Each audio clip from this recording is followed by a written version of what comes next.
Hello and welcome to Next Gen App Tech. I am Anand. Today we'll be going through the topic of stack and heap in C#.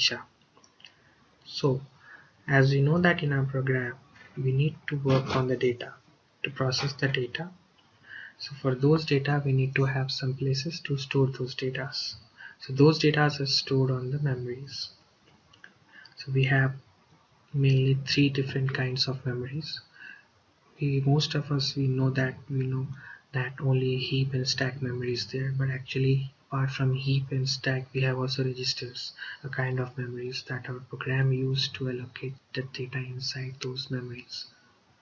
So we'll see that while the program execution, when the data gets stored in the program execution, and the allocation of that memory is done by the CLR, common language runtime, present in our .NET framework. For the heap memory, all the reference type variables. The reference type variables means when we create an object of our class, so that object is a reference type variable. So all the reference type variables get stored on the heap memory, and few of the value types variable get stored such as array elements. Okay, now we know that it is really a big myth that only value types get stored on the stack and all the reference type variables get stored on the heap. That's not true. That's partially true. Actually, all the reference type variables do get stored on the heap memory, but few of the value types variable also get stored in the heap memory. So which type of variables get stored in the heap memory? Such as array elements, field of reference type. What is field of reference type? When we create a class, and inside the class if we create a variable on the class level, that we say class variable, or we say field or a member of that class. So those are the fields of members. So those variables, if those variables are value types, those variables are stored on the heap, not on the stack. This is very important. As well as in our method, suppose we have a iterator blocks such as for loop, while loop. So these blocks get iterated. So inside this block, if we are using a value type variable, so that value type variable again gets stored on the heap, not on the stack. And also we see in our later video session what lambda is an anonymous method. So for the sake of now, lambda and anonymous method, while we are writing those things, if we are creating a variable, local variable in those things, then if those variables are value type, then those variables also do get created on the heap memory. Apart from that, anywhere in your program, if you create a value type, then the value type is created on the stack memory.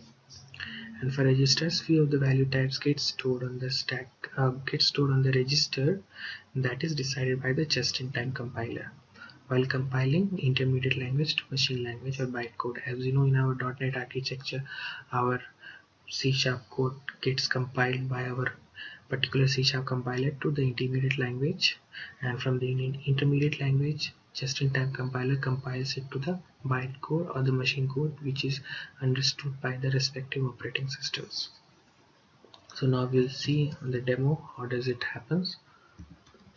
So suppose I have a variable integer int x equals to 2, and I have another variable int x equals to 4.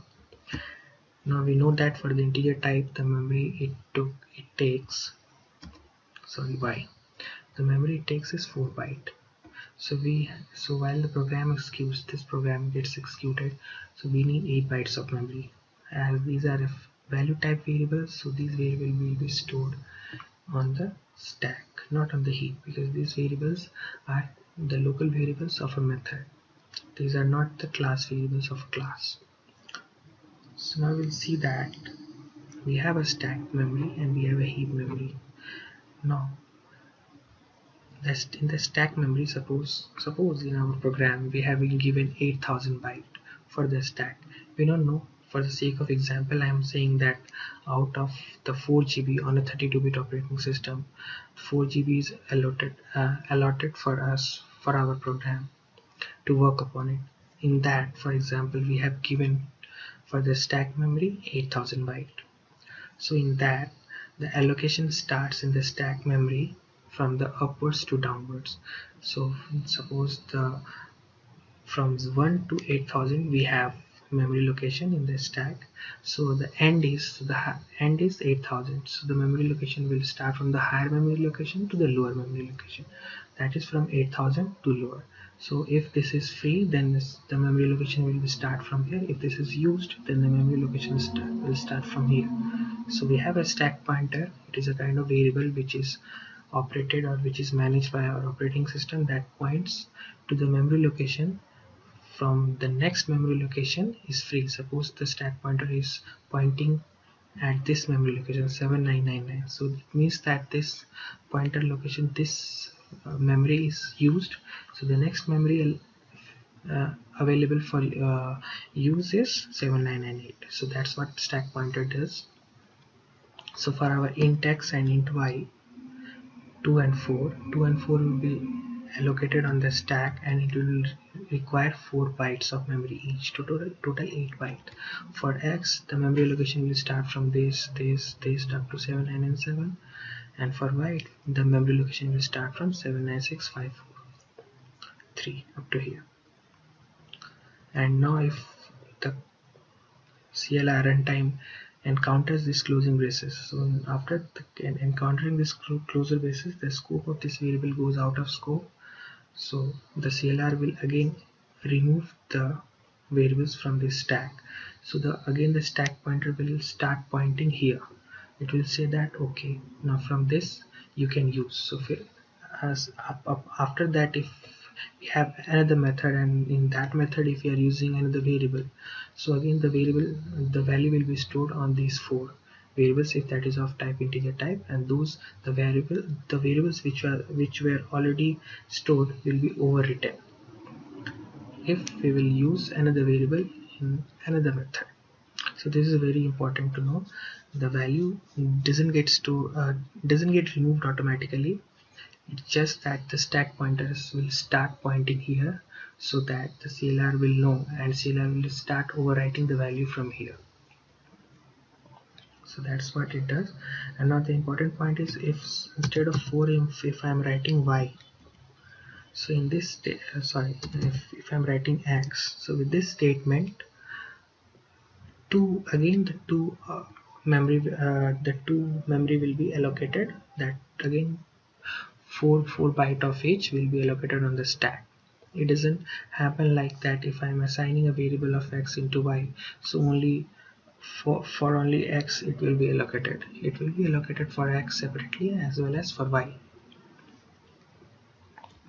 Okay, now we'll see how it has happened for heap. Suppose we have a class, public class called my class. Inside that again I have int x equals to 2, suppose, and int y equals to 4. So now with this statement, if I'm writing like this, so with this statement I'm creating a reference variable of my class. I'm not creating an object. Actual object creation is done by the new keyword. So if I write this statement, so after execution of this statement, what happens?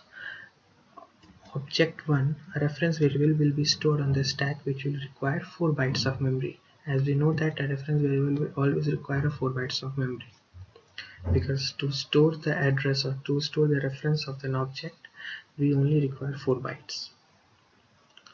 Okay, so now the memory has not been created with this statement. Only a reference variable of this class has been created, and this reference variable is going to store the reference or the address of the object of this class.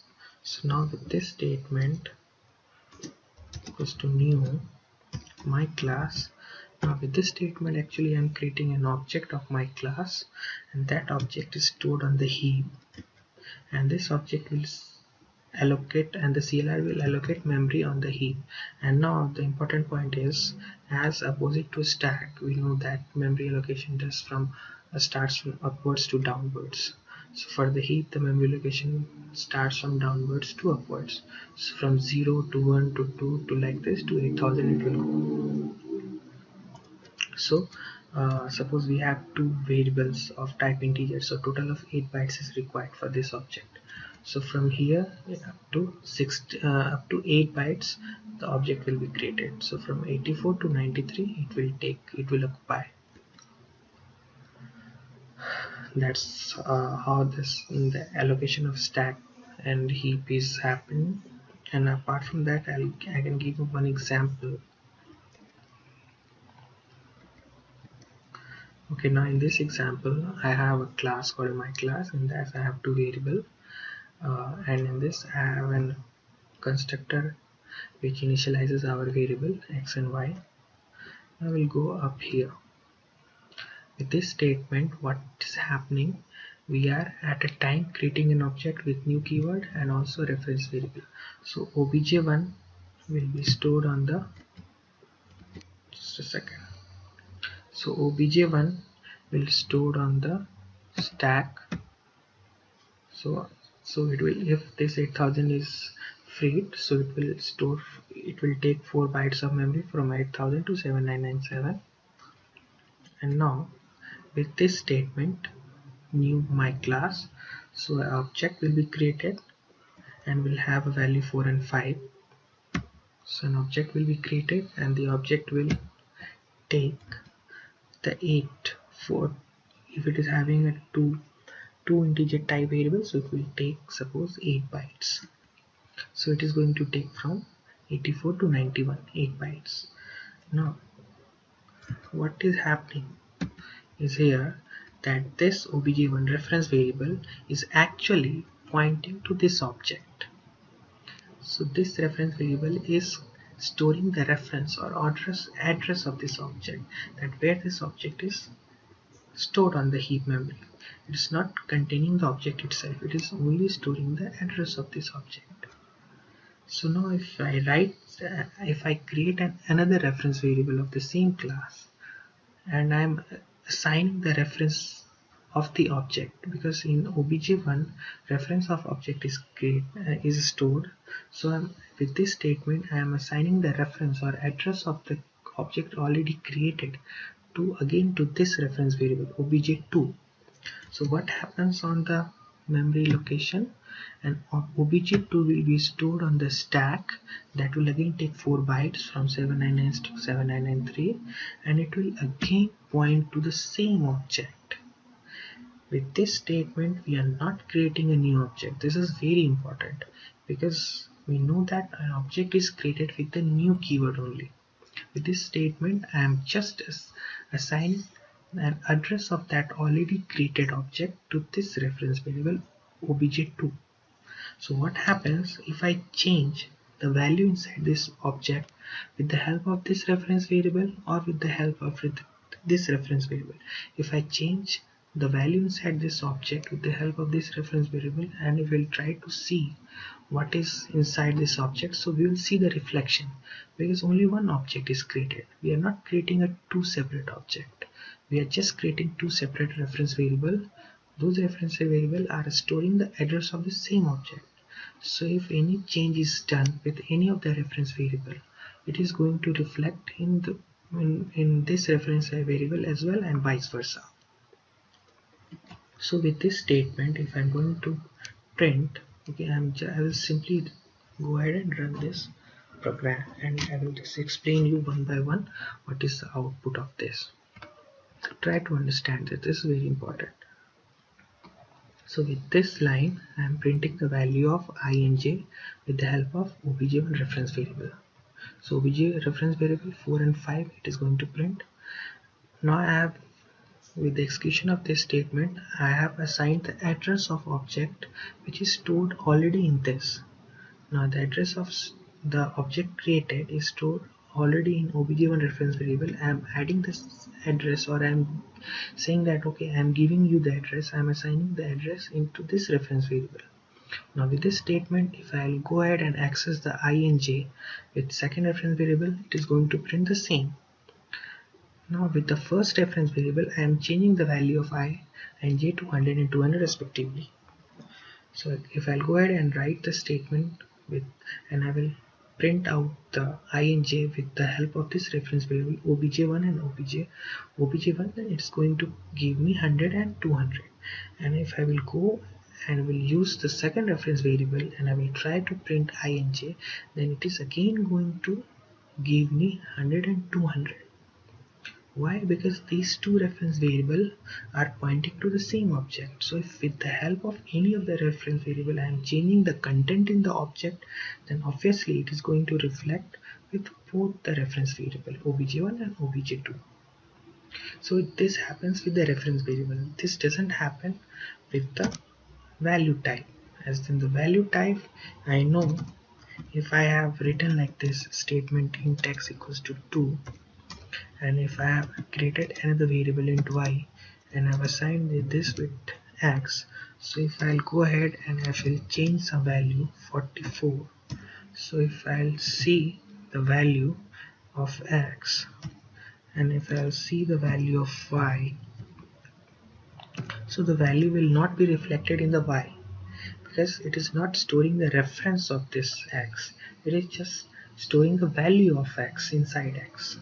So this is happening with like the copy, it's not actually happening by the address, by the reference.